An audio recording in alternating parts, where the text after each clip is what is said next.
Salam di dalam kasih Allah Maha Rahim, Bapa, Anak, dan Roh Kudus bagi saudara-saudari sekalian.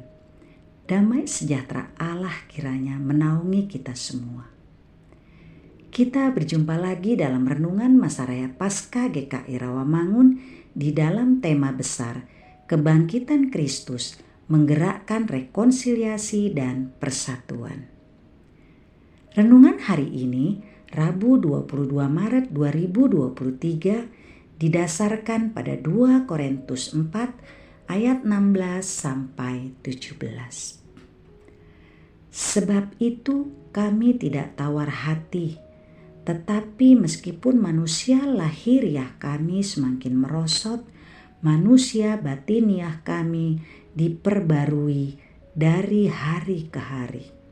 Sebab penderitaan ringan yang sekarang ini akan menghasilkan bagi kami kemuliaan kekal yang melebihi segala-galanya, jauh lebih besar daripada penderitaan kami. Renungan hari ini diberi judul Mengubur Kepahitan, Hidupkan Harapan.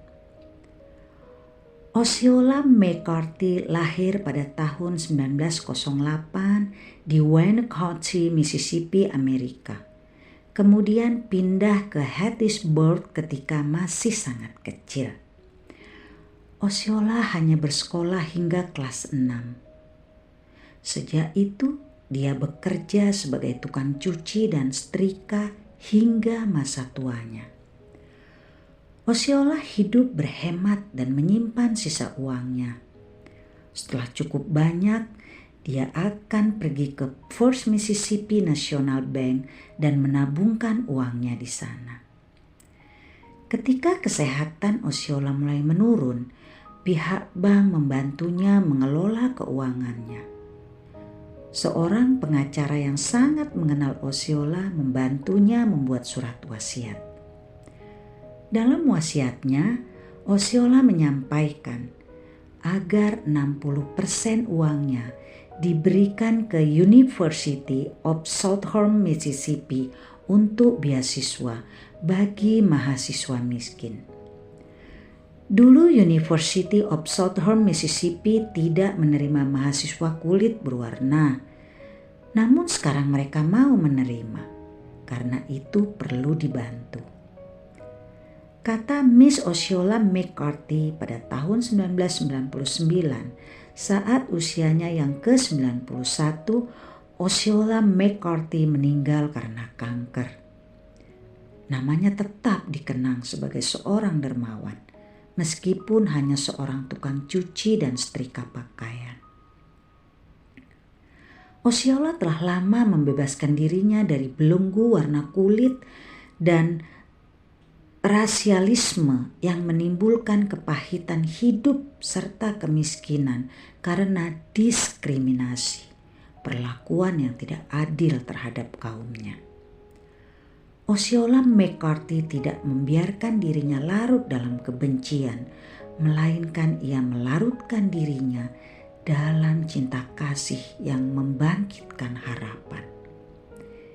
Itu sebabnya dengan penuh kerelaan, Osceola yang hidup sebatang kara menyumbangkan sebagian besar tabungannya kepada universitas yang di masa lalu menolak orang bukan kulit putih berkuliah di sana.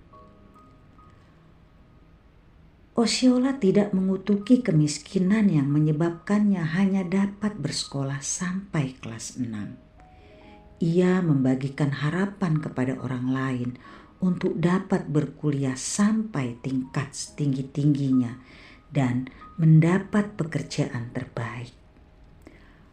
Osceola tidak tawar hati meski hidup dalam kesusahan.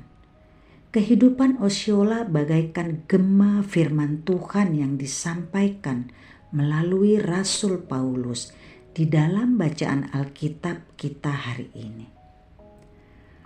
Osceola McCarthy sanggup mengubur kepahitan dan menghidupkan harapan itu bukan karena keperkasaan dirinya, melainkan karena kelembutan kasih Allah yang melingkupi hatinya dan membuatnya dapat melihat kemuliaan kekal yang melebihi segala-galanya, jauh lebih besar daripada penderitaan.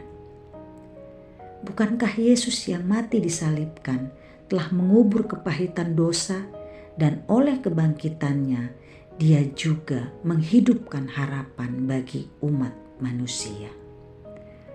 Pokok doa hari ini: berdoalah agar para pekerja domestik atau asisten rumah tangga mendapat perlindungan hukum yang memadai dan kelayakan penghasilan.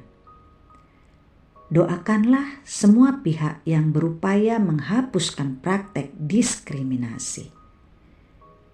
Kiranya kita semua selalu dibimbing dan dinaungi berkat Allah Maha Kuasa, Bapa dan Anak dan Roh Kudus.